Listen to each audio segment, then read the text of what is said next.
चल रहा सो CMA final वालों, आज हम लोग बहुत ही प्यारा टॉपिक पढ़ने वाले हैं, that is your MSME act. बहुत कम समय लूंगा, पूरी चैप्टर को आपको लॉजिकली याद करा के दूंगा इसी वीडियो के अंदर। बने रहना अगले 5 मिनट के लिए, आपको इस बात का यकीन भी हो जाएगा। ठीक है, चलो। काफी सारे बच्चों का रिक्वेस्ट था कि sir MSME act, MSME act, MSME act, क्योंकि बच्चा स्किप करके जाता है और 5 मार्क का क्वेश्चन यहाँ से आता ही आता है। तो क्या इज इट वर्थ कि आप यहाँ पे 15-20 मिनट डालो और आपका पूरा का पूरा टॉपिक लर्न हो जाए? Answer is yes.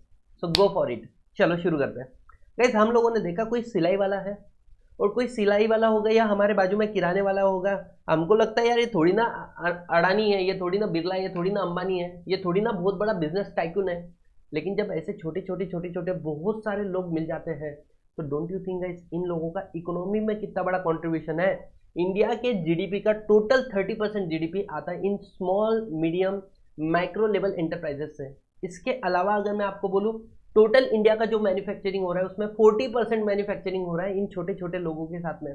इंडिया में जो एक्सपोर्ट हो रहा है ऑलमोस्ट 50%, मतलब अप्रॉक्स 50%, आप बोल लो 48% एक्सपोर्ट कहाँ से हो रहा है? इन छोटी छोटे मीडियम एंटरप्राइजेस से। और इसके अलावा इंडिया के अंदर 11 करोड़ एम्प्लॉयमेंट अगर कहीं से जनरेट हुई है, वो कहाँ से जनरेट हुई है बेटा? इन छोटी छोटी ऑर्गेनाइजेशन की तरफ से। सोचो अगर यही इंडस्ट्री धोखे में आ जाए तो आपको नहीं लगता है हमारे इंडिया का अगर एक्सपोर्ट कम हो जाता है, हमारा जीडीपी में कंट्रीब्यूशन कम हो जाता है, हमारे यहाँ पे लोगों को एम्प्लॉयमेंट नहीं मिलेगा, तो क्या हमारा इंडियन इकोनॉमी जो लार्जेस्ट इकोनॉमी में काउंट हो रहा है, जो डेवलप होने जा रहा है, वो डेवलप हो पाएगा? Answer is no. तो क्या इन लोगों को प्रोटेक्ट करना चाहिए या प्रोटेक्ट नहीं करना चाहिए? इनको मद्देनजर रखते हुए हम लोगों ने एक नया एक्ट निकाला, that is your MSME act, जिसको हम लोग पढ़ने वाले हैं। तो एमएसएमई भले ही नाम छोटा होगा लेकिन इम्पैक्ट बहुत बड़ा है। शुरू करेंगे इस, चलो हिस्ट्री के साथ में आगे बढ़ते हैं। सबसे पहले हमारे पास मिनिस्ट्री हुआ करती थी। मिनिस्ट्री का नाम था द मिनिस्ट्री ऑफ एसएसआई, मतलब small scale industry and agriculture rural industry. लेकिन फिर क्या हुआ था, ये इंडस्ट्री जब 1999 में बनी, उसके बाद में इन द ईयर 2001 ये मिनिस्ट्री हो गई स्प्लिट और हमारे दो अलग मिनिस्ट्री बन गई, ministry of small scale industry and ministry of agriculture rural industry.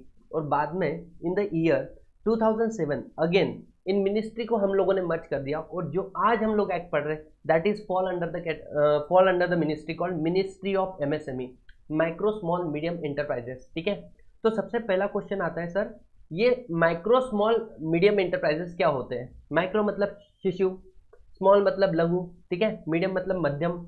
तो माइक्रो किसको बोलेंगे? दो कंडीशन है, आप दोनों लिमिट के अंदर होने चाहिए। एक तो बोला है कि आपका प्लांट एंड इक्विपमेंट में जो इन्वेस्टमेंट है, मतलब पहला डिसीजन यहाँ पे काय के बेसिस पे लिया जा रहा है, आपकी जो इन्वेस्टमेंट है in plant and machinery, and when I से प्लांट एंड मशीनरी, इसी के अंदर आपको इंटेंजिबल एसेट को कंसीडर नहीं करना है, क्योंकि प्लांट मशीनरी कोई टेंजिबल एसेट है, इंटेंजिबल एसेट नहीं है। लैंड को कंसीडर नहीं करना है। I am specifically saying plant and machinery, तो लैंड वो नहीं आता है, ना ही हमें ऑफिस के फर्नीचर को काउंट करना है। It's should be a machinery जिससे आप प्रोडक्शन में हेल्प कर रहे हो, मैन्युफैक्चर कर रहे हो। तो क्या बोला हुआ है कि अगर आपका जो इन्वेस्टमेंट है, जो आपकी निवेश है प्लांट एंड मशीनरी में, वो कितना है सर? माइक्रो के लिए कंडीशन है 1 करोड़, इसको मल्टीप्लाई बाय करो कितने से? आपके 10 से। इट विल स्मॉल के लिए 10 करोड़ और वहीं पे मीडियम के लिए बात करें तो 50 करोड़। क्या समझ में आया?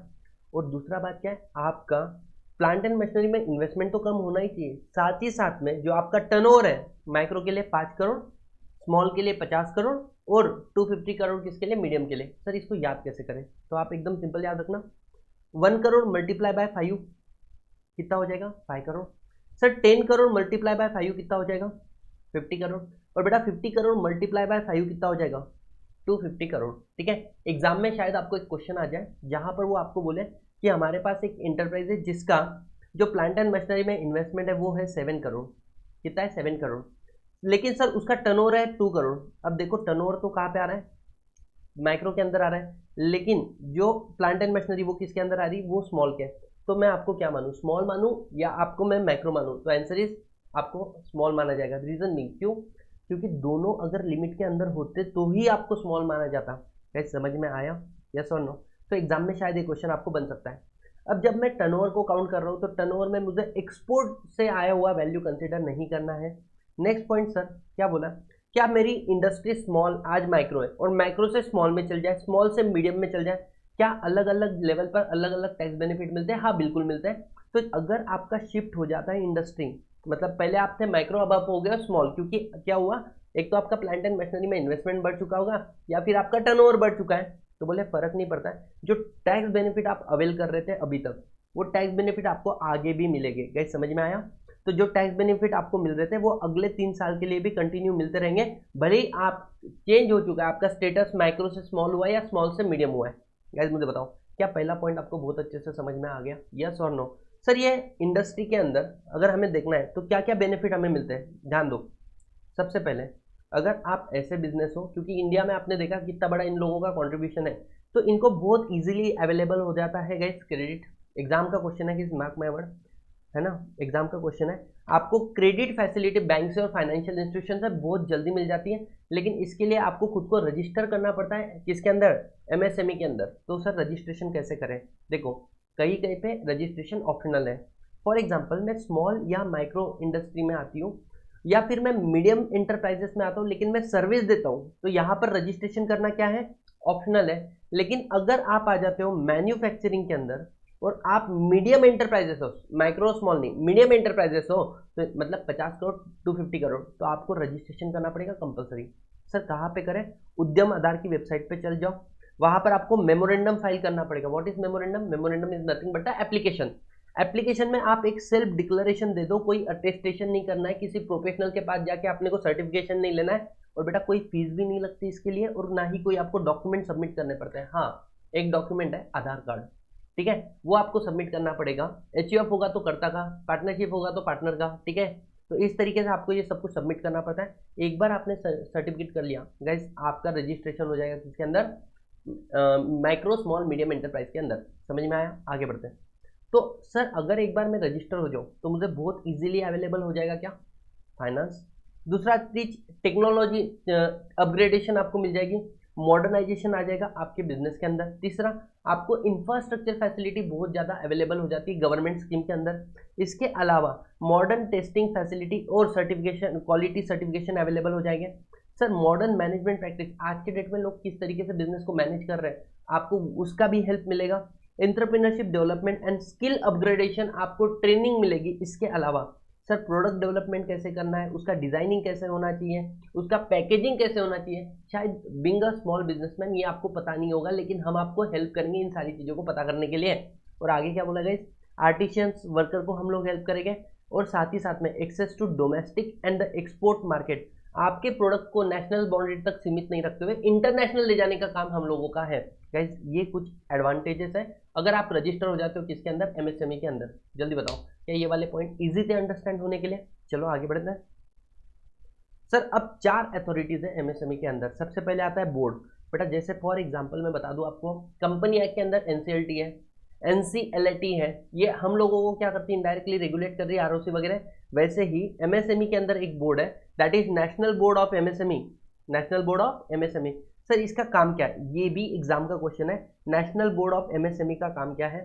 तो बेटा ध्यान देना, ये एग्जामिन करते हैं ऐसे फैक्टर जो हेल्प करते हैं आपको promotion and development of MSME, मतलब कौन सी चीज एमएसएमई को प्रमोट करेगी, डेवलप करेगी, उसका एग्जामिनेशन करना, गवर्नमेंट ने जो पॉलिसी बनाई उसको रिव्यू करना, और अपने रिकमेंडेशन देना अगर गवर्नमेंट ने उसके ऊपर इनको रिकमेंडेशन मांगे होंगे। तो 3 बातें याद रख लेना। नंबर 1 क्या बोला था गाइस मैंने आप लोगों को, नंबर 1 बोला एग्जामिन करना वो फैक्टर जो प्रमोशन डेवलपमेंट में हेल्प करेगा। नंबर 2 क्या बोला था, रिव्यू करना गवर्नमेंट ने जो पॉलिसी बनाई है प्रमोशन डेवलपमेंट ऑफ एमएसएमई के लिए। और तीसरा बात हम लोगों ने क्या बोला था, make a recommendation on the matter, जहां पर सीजी ने आपको रेफरेंस दिया हुआ है। ठीक है, यहां तक समझ में आया? और गाइस नेक्स्ट क्या बोला है, एडवाइज द सेंट्रल गवर्नमेंट कि जो आपने एमएसएमई फंड बनाया है उसका यूज सही से हो रहा है नहीं हो रहा है, किस पर्पस के लिए यूज होना चाहिए, कहाँ से उसमें पैसा आना चाहिए, कहाँ पे वो पैसा यूज होना चाहिए, सोर्स एंड एप्लीकेशन के बारे में एडवाइस करना है किसको, सेंट्रल गवर्नमेंट। गाइस मुझे बताओ क्या ये 4 पॉइंट आपको इजीली समझ में आए, यस और नो?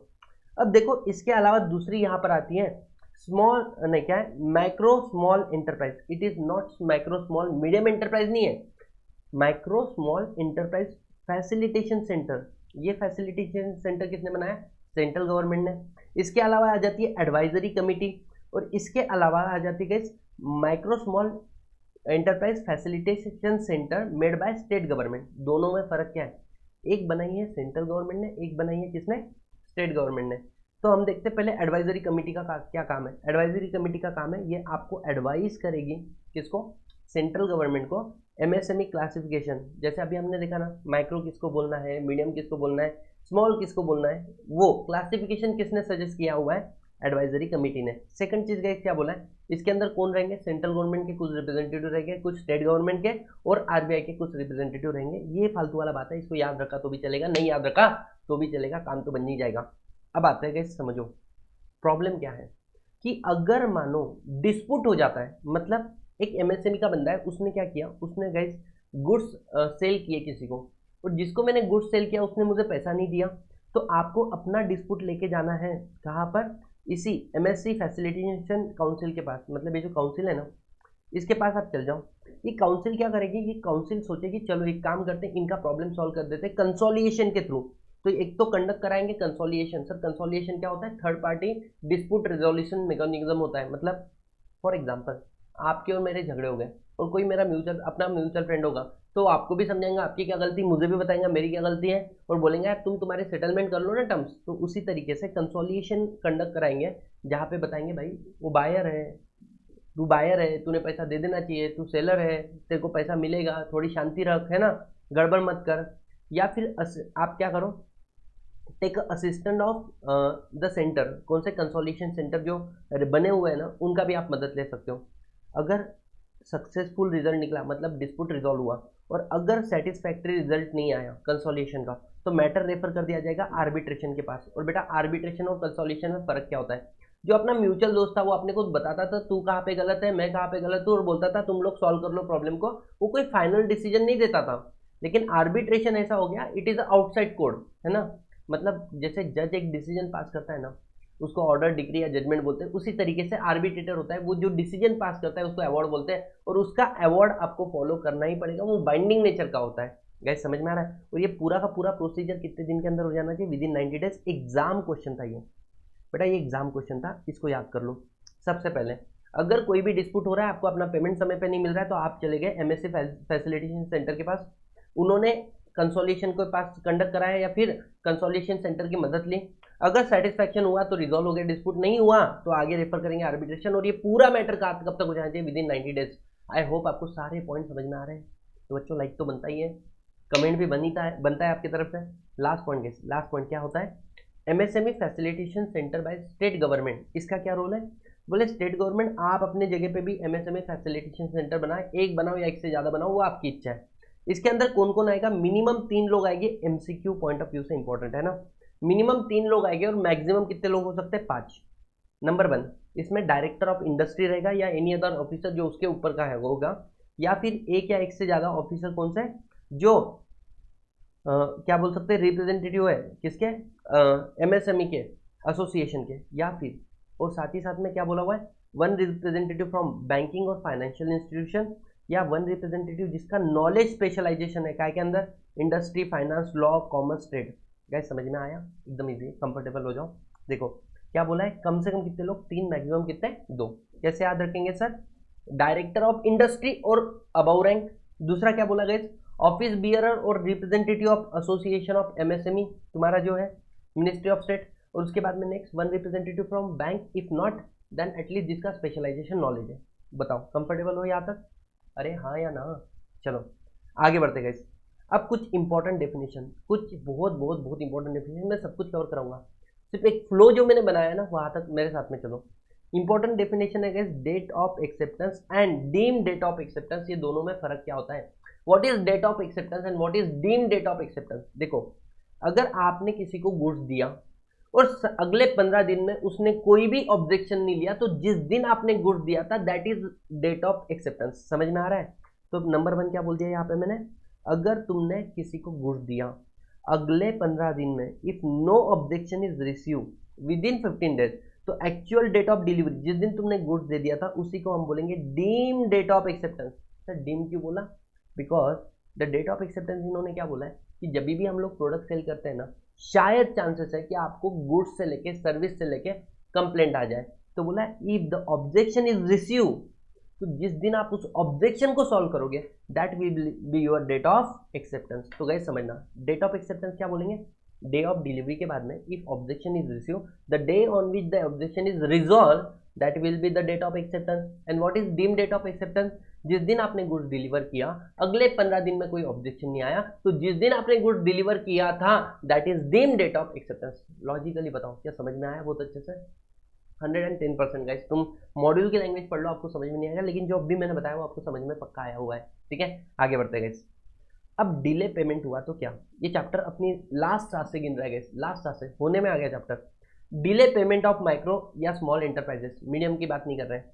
अगर मानो कोई एमएसएमई सप्लायर है, इसने अपने गुड सर्विसेज दिए बायर को, और बेटा बायर ने इसका पेमेंट नहीं किया कितने दिन के अंदर, बोले द डे एग्री, मानो आपने 10 दिन बोला था तो 10 दिन और 45 day whichever is earlier, उन्होंने पेमेंट नहीं किया, तो ऐसे केस में सर डे एग्री कहाँ से काउंट होता है? सुनो सुनो सुनो, ये जो डेट ऑफ एक्सेप्टेंस है ना, जो यहाँ पे निकला जिस दिन आपने सॉल्व किया, वहाँ से अगले 15 दिन है ना, या फिर डीम डेट ऑफ एक्सेप्टेंस वहाँ से अगले। ठीक है, तो क्या बोला यहाँ पे, जो डे आपने काउंट मतलब क्या बोला है, डेट एग्री और 45 day whichever is earlier, अगर आपने सामने वाले को date of acceptance deem date of acceptance से पेमेंट नहीं किया, इन दैट केस बायर अब तेरे को कंपाउंड इंटरेस्ट पे करना पड़ेगा, नॉर्मल इंटरेस्ट नहीं। कंपाउंड इंटरेस्ट का मतलब क्या होता है, जैसे 10 रुपए पे मानो 2% इंटरेस्ट, तो एक साल के बाद में कितना हो गया, 12,000, 2 साल के बाद में 4,000 इंटरेस्ट आएगा।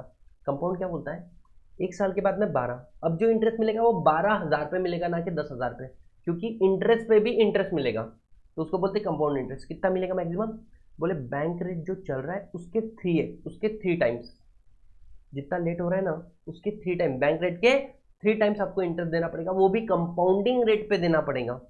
तब और अगर बायर गलती से कंपनी है, तो बेटा कंपनी आप जब अपना अकाउंट ऑडिट करते हो उसके अंदर भी स्पेसिफिकली बता देना कि आपने कौन से जो एमएसएमई में रजिस्टर्ड थे उनका पेमेंट देने में डिले किया, डिफॉल्ट किया। क्यों, शर्म आनी चाहिए आपको। ऐसे लोग जो इकोनॉमी को बढ़ा रहे हैं, आप उनके टांगे खींच रहे हो, उनको समय पे पेमेंट नहीं दे रहे हो। आप जैसे ही लोग हैं जिसकी वजह से इकोनॉमी पीछे है। ठीक है, चलो फालतू वाली बात है ना, भावनाओं में मत दो। अब सर अगर मान के चलो मेरे गवर्नमेंट को मैंने कोई गुड सेल किया, मैं एमएसएमई सेक्टर में हूँ और मेरे को मेरा पेमेंट नहीं मिलता है गवर्नमेंट के डेट में, आप देखो ना, मेरा एक बार टीडीएस आना था भाई साहब, कितने समय के बाद में आया वो, तो मैं क्या करूँ, गवर्नमेंट से तो पैसा निकल नहीं रहा है। तो बोले एक काम करो, एक पोर्टल है एमएसएमई का, बस उस पोर्टल पे चल जाओ और वहाँ पे एप्लीकेशन अपने कंप्लेंट फाइल कर दो, जो कंसर्न मिनिस्ट्री वो बोलेंगी गवर्नमेंट को चल चुपचाप से पैसा दे दे। यस, समझ में आया? यस। इसके अलावा ये भी एग्जाम का क्वेश्चन है, इसको मैं थोड़ी देर पे आता हूँ कि सर व्हाट, अब जो मैंने सबसे पहले आपको अथॉरिटी बताई थी that is your national board of MSME, इसके अंदर कौन कौन आता है, क्योंकि ये एग्जाम का क्वेश्चन है, इसमें आपको कम से कम जो जितने भी पॉइंट है 15-16, आपको कम से कम 8 से 10 पॉइंट याद रखने पड़ेंगे। वो कैसे याद रखने, वो मैं करा दूंगा।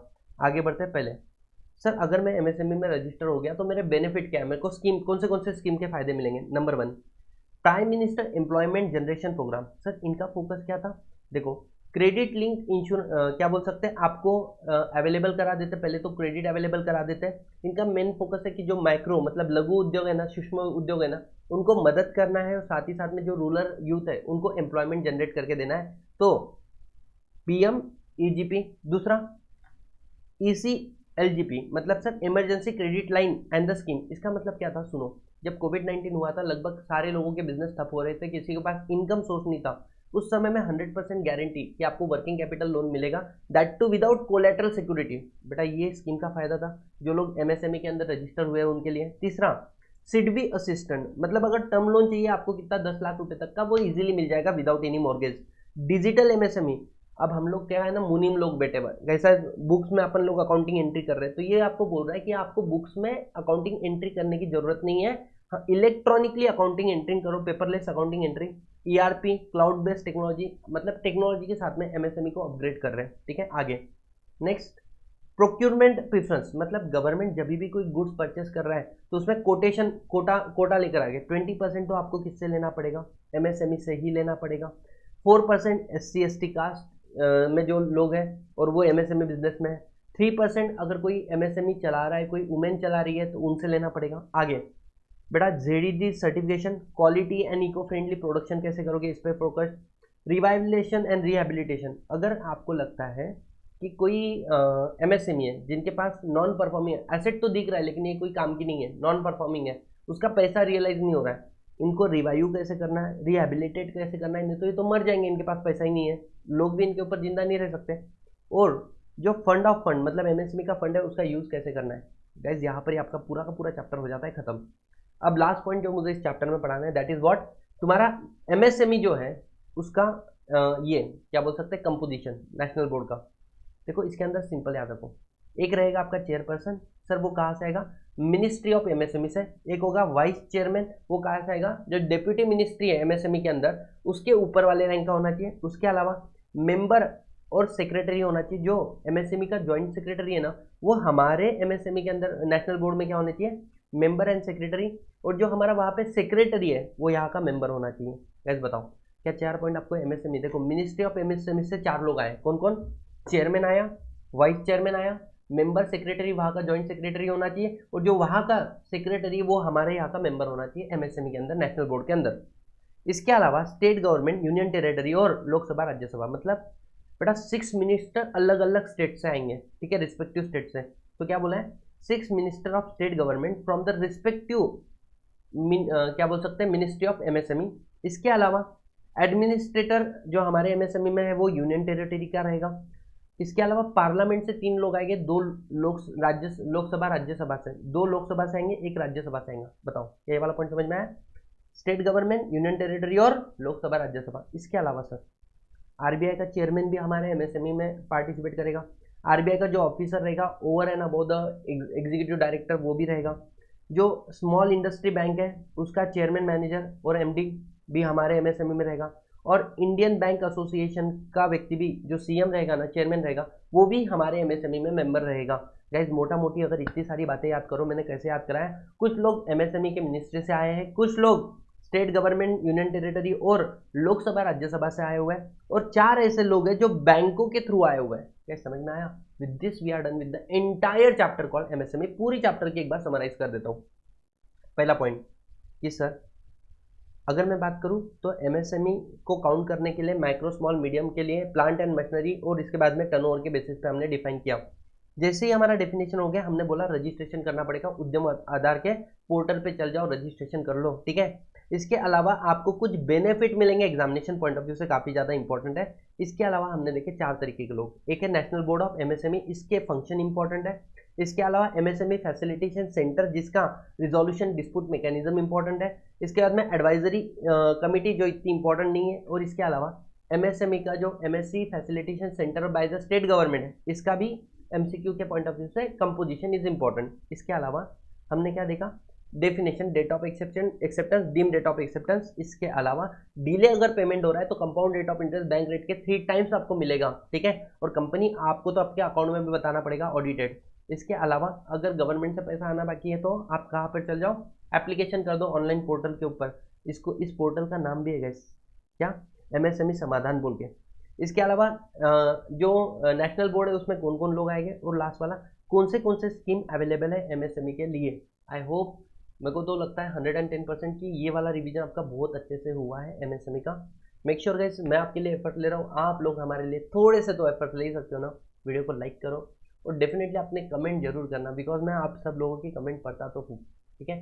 Thank you so much, see you all in the next video.